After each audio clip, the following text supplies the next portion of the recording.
Kinda can't believe it is the 6th one of these already, but it's another vlog, this time after the second event, after Lille. This one probably won't be too much in the way of like chatting with me up front, so I'll get into things pretty quickly. But I put together a bunch of footage I took behind the scenes, on the way to the event, that type of thing.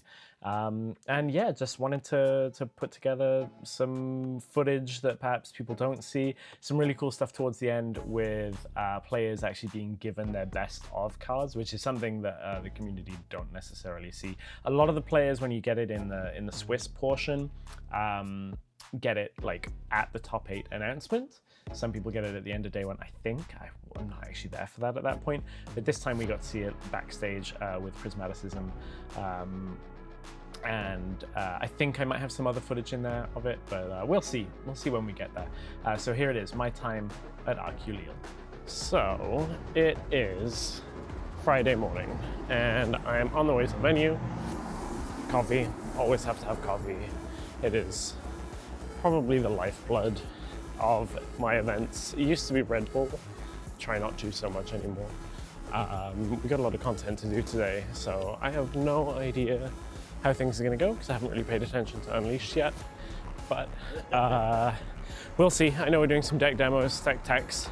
I think I have to play with either the Vi or the Vex deck, so we'll see. I know a lot of people are excited about Vex, and I'm not normally used to talking to camera in public, so people are looking at me like I'm a little bit crazy. Nearly at the venue, and I guess I need to find out how to pronounce Lille Grand. Is it Palais? Is it Palace? Am I gonna be an ignorant British person? No, I'm gonna ask a French person. Little thing about me, I try to ask some of the local, whether it's players, production staff, I try and get some of the pronunciation ahead of time, especially in Germany, where I end up learning German quite a lot. Like I learned French in school a little bit, so my pronunciation is fine.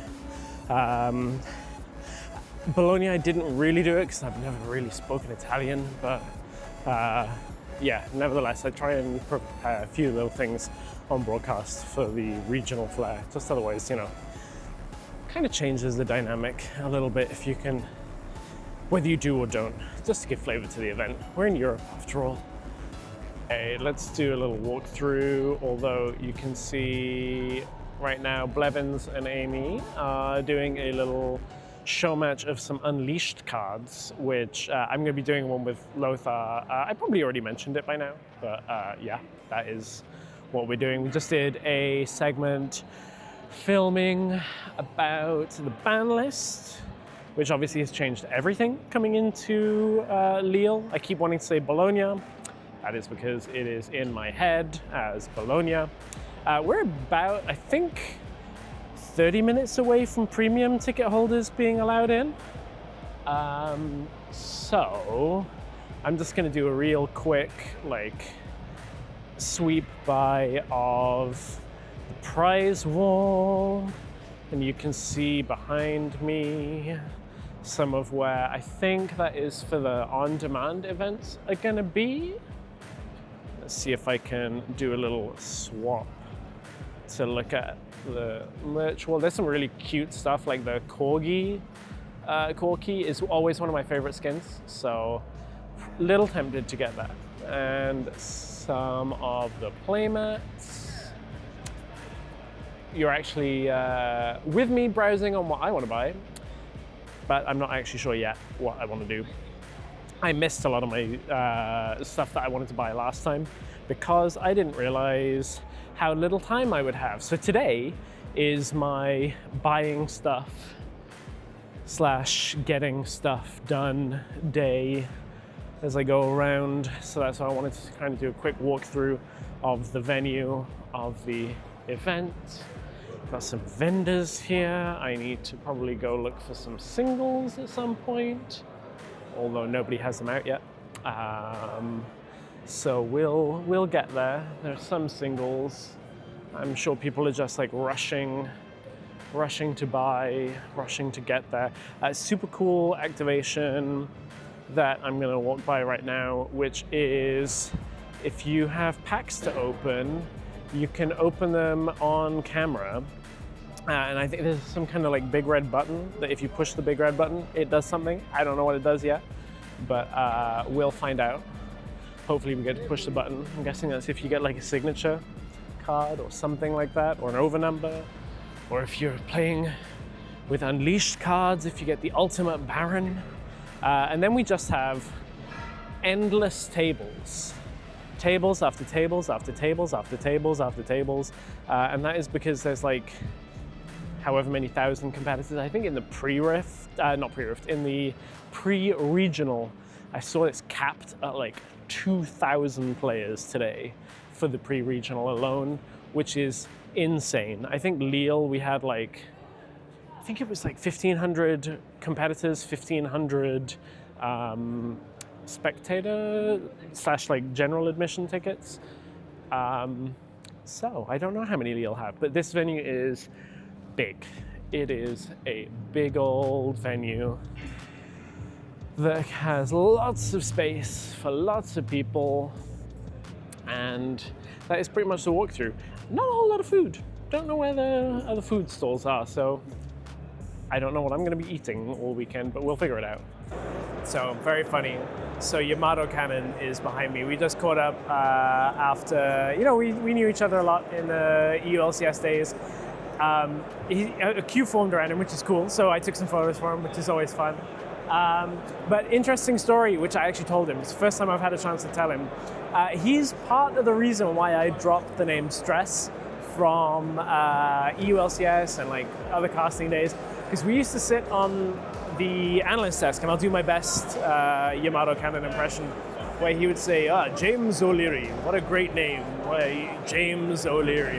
He'd just say it over and over again. And you know what, coming back to casting, I was like, that guy might be right. I'll go with that. So years on, decided to drop the nickname.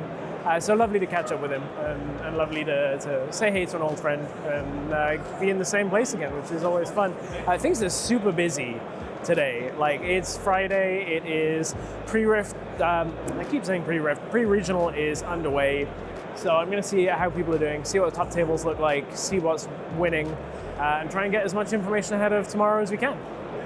We're pretty much done with the day with the rehearsals, but got some of the Brighton crew playing some stage games as a part of our rehearsals, because we needed to check graphics. So, you got to do plenty of different things. So here's hoping it's not the last time that somebody from Brighton is going to be on stage for us. But yeah, I mean, got to give them some time in the spotlight at some point, right? We'll see if they earn their way there. But yeah, that's basically it for day one. Gonna go for dinner. We got some awesome new statistics stuff. For the first time, we can get matchup percentages and stuff like that, even live during the tournament. So I cannot wait to be able to do that during the show tomorrow. I believe I'm opening the show, so won't be commentating the first series, but I think Lothar and I will be doing the second series, which will be fun. Always good on day one. We get a good old mix of different champions, different legends being played. So unless I have something fun to film later tonight, I will see you tomorrow.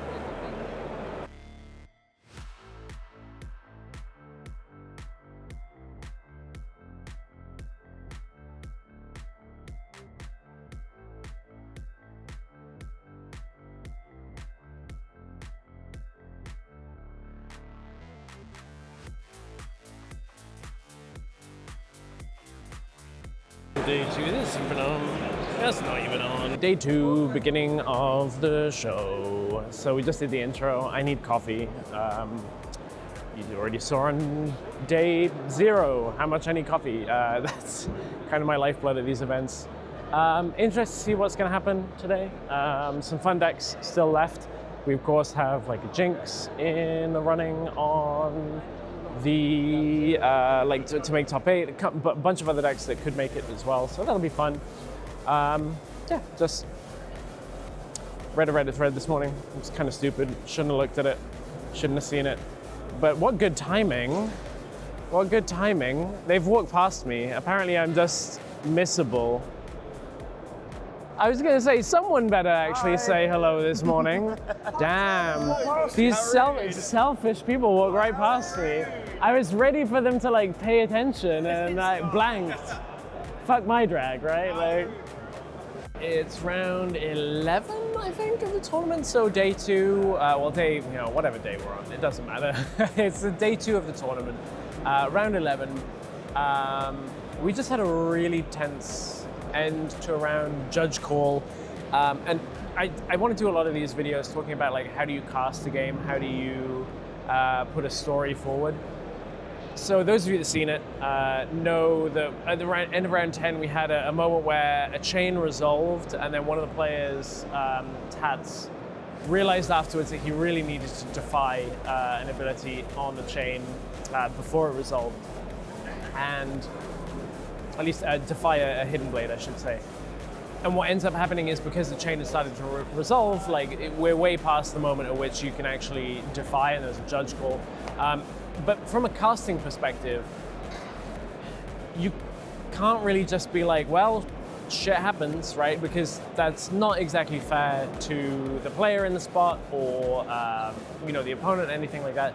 So it's all about like how do you balance the empathy of a mistake, which unfortunately is basically what it boils down to. It's not a judge ruling that is contentious. It's just that like, hey, the window is missed, move past it.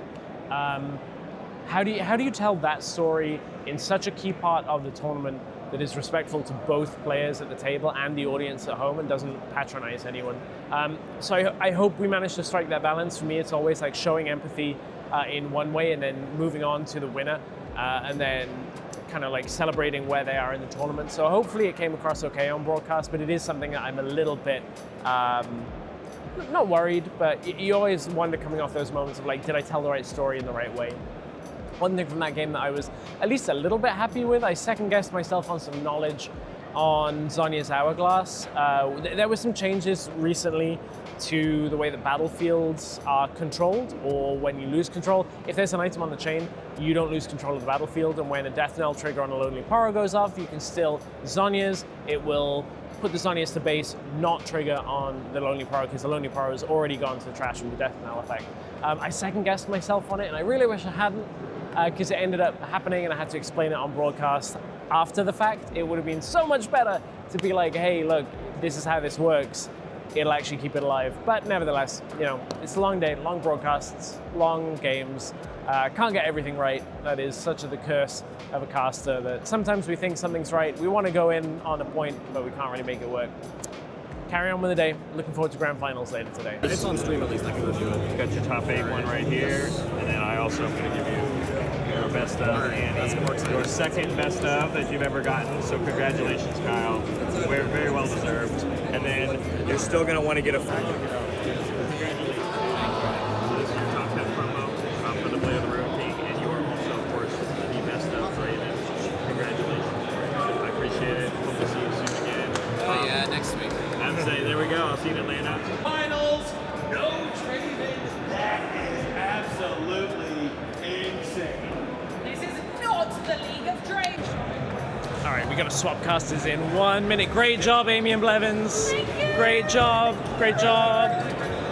See you after the finals. All right, we're sitting down for the finals. Let's go. I got to lock in.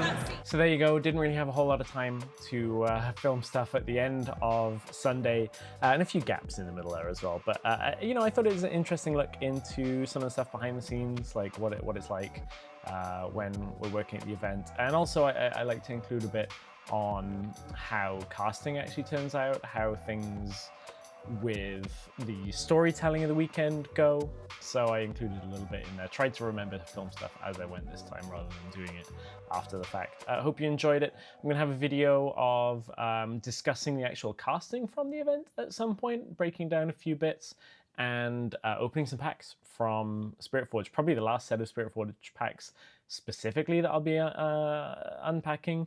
Whereas we got Unleashed coming soon, so that means I'm throwing myself into now competing in Utrecht, seeing what deck I'm going to play, seeing what is going to rise to the top of the meta. So I'll be following that journey here as well in my vlogs and everything else in between. So like, subscribe, do all that stuff on YouTube that people don't do anymore, but we all say it when we're making videos just because I guess it makes us feel good, and in the hope that one of you will hit subscribe. Anyway, I'll see you soon. I'll see you in another vlog.